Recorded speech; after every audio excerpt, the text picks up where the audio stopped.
Good afternoon, and welcome to True Crime Mysteries. If you're new to the channel, hello and welcome, and for everyone returning, welcome back. Today, we are doing the long-awaited deep dive on the Golden State Killer. This is going to be a multi-part series as his crimes have been extensive and spanning back well over a decade. I want to keep it to 3 parts, but it may be 4 parts. The Golden State Killer went by many names because it took so many years to discover he was the same culprit in multiple crime sprees. His crimes dubbed him the East Area Rapist, the Diamond Knot Killer, the Visalia Ransacker, and the original Night Stalker. He was finally coined the Golden State Killer by crime author Michelle McNamara. She wrote a great book called I'll Be Gone in the Dark. It's not sponsored, but I would highly recommend it to anyone who enjoys reading. It was exceptionally well written. It was unfortunately published after her untimely death.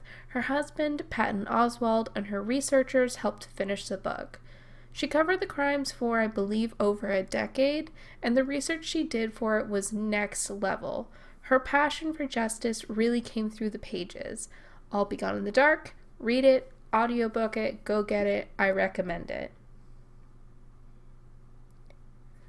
The Golden State Killer eluded capture for 44 years, and we have referenced this case so many times because he was the first criminal arrest that used reverse engineering family tree DNA technology to link him to his crimes. From his arrest, people have been using the same technologies to solve similar cold cases. Let's just get into this already. Visalia was a community first hit by who would become the Golden State Killer, but at the time of these crimes, he was known as the Visalia Ransacker. He honed his skills here, and it was where he took a life, and even early on, investigators knew he was building to something more violent. Visalia would be plagued with a violent prowler for nearly 2 years before he disappeared. In 1974, a prowler began being reported in the small farm town of Visalia, California. There were multiple sightings of a prowler in the neighborhood of South Damery Street. A few weeks later, a house would be ransacked. In the houses he ransacked, he stole very little, mostly just keepsakes such as piggy banks, class rings, engraved jewelry, personalized items, or small collections like stamps or coin.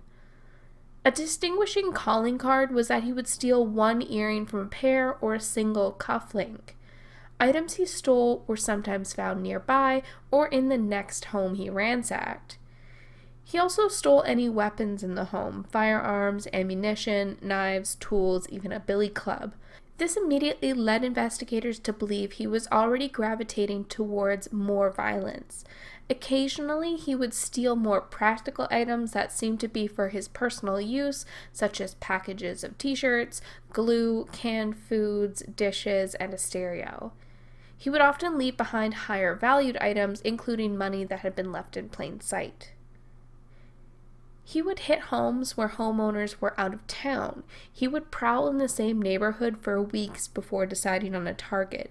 The homes he targeted would have the same shoe prints, and shoe prints would be under windows, paced around the backyard, and he would often establish routes.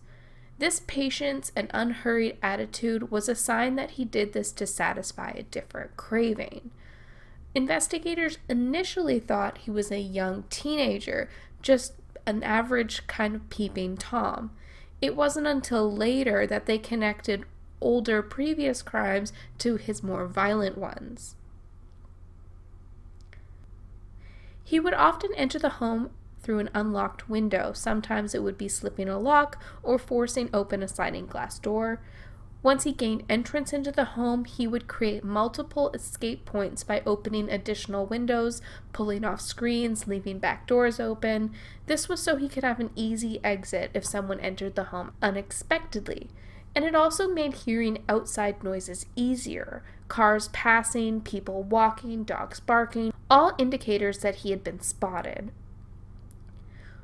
Once he was comfortable in the home, he would begin ransacking. He would open every drawer, cupboard, and closet. He would collect up women's undergarments, arranging them in particular ways and in a deliberate fashion.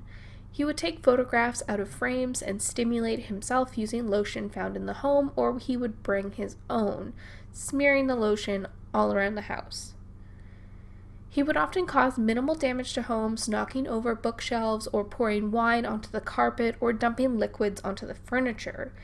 He would also often ransack multiple homes in one night, and on November 30th, 1974, there were 12 separate incidences connected to the Visalia ransacker. Although he was rarely seen, there were a few witnesses. He was described as Caucasian with a fair complexion and light hair, being a young adult of average height with a stocky build and a cleft in his chin. He was physically fit as he was able to scale walls, bicycle, run, etc., with witnesses saying he had strong arms and a strong grip. The most common way people described him was that he had a pudgy baby face and a thick neck. He was seen wearing jeans and tennis shoes, which matched the shoe prints at the scenes, and his shoes were a men's size 9.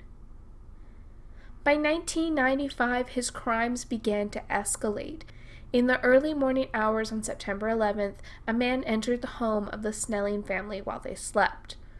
Claude Snelling woke, hearing strange noises. He was already on edge, having confronted a prowler peeping into his daughter's window 7 months prior.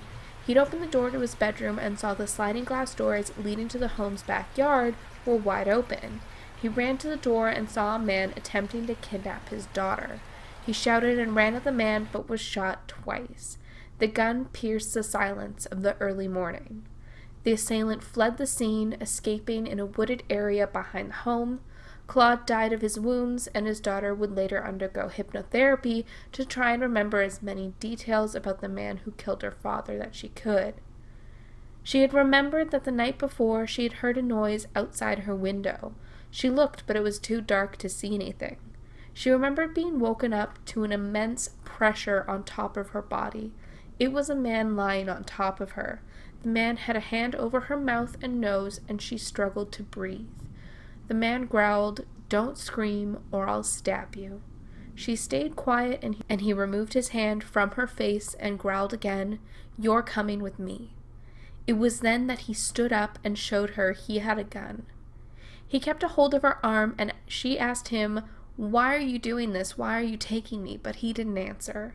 She began crying and resisting to slow him down, knowing that nothing good could happen if she left the house. He threatened her family, and she noticed he had left the back door open already. She dug her heels into the carpet as hard as she could, which made a loud noise. This had been the noise that had woke her father. The strange man had begun dragging her out of the house. She was a dozen feet into the yard, through a gate that he had also left open, and onto the car park when she heard her father's voice yell at the man holding her arm.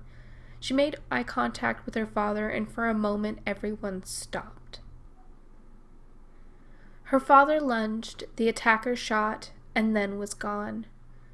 Claude Snelling died of his wounds, and it had all happened so fast.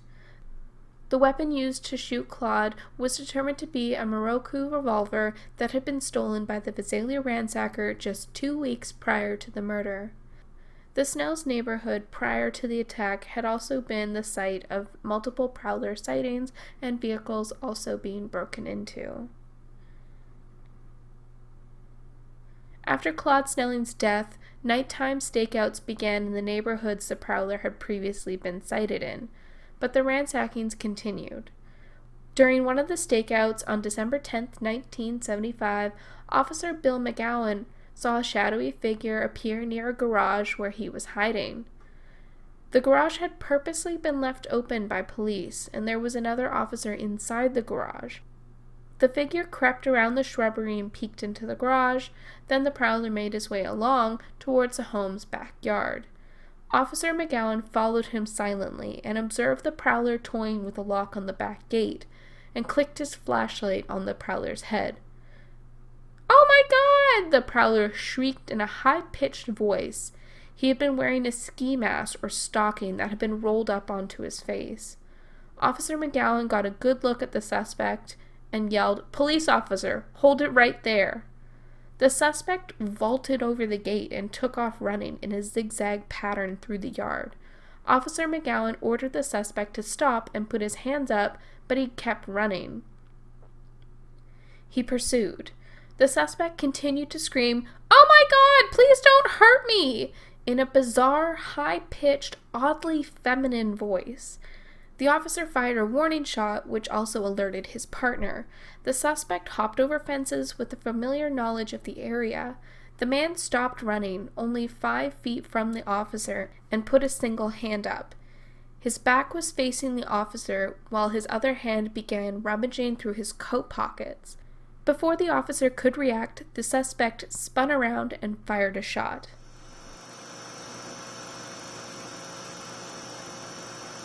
I fell down, the impact knocked me back, and he continued to run, throwing some items apparently taken a burglary in the area. He obviously didn't take the full run of that bullet that he fired. What happened there? Yeah, the projectile went into the end of my flashlight, which is a Cal light, the big metal one, and went through several batteries and lodged in the back portion of the flashlight.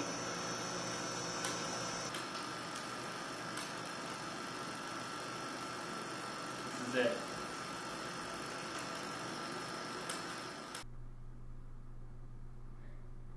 The Visalia ransacker eluded police that night, despite the entire police force tracking his prints and using tracking dogs.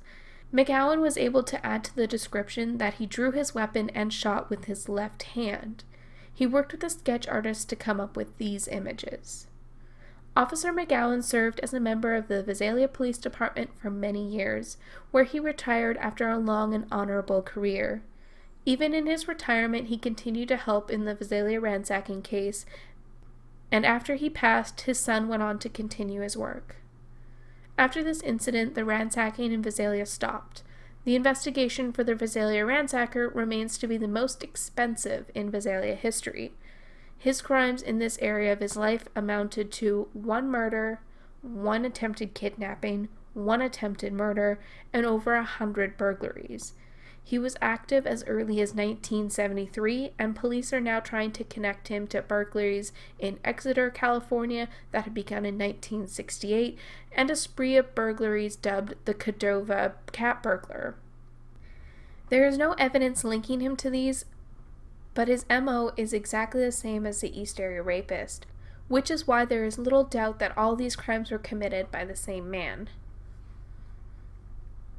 This is going to be the end of part 1. Part 2 will be up as soon as possible, and it will be the next chapter in his criminal career as the East Area Rapist. This is the peak of his violence, and we will go into why in the final video, where we tie everything up all together. As always, thank you so much for watching. If you liked the video, please give it a thumbs up, and definitely subscribe if you haven't already so you don't miss out on part 2, 3, and maybe 4. Comment down below and let me know if you like these longer format videos. That would help me a lot. Thank you for your support, and it is super appreciated. And to those who clicked the links in my description box and donated or tipped, thank you so very much. I'm going to go back to writing. I will see you very soon. Bye.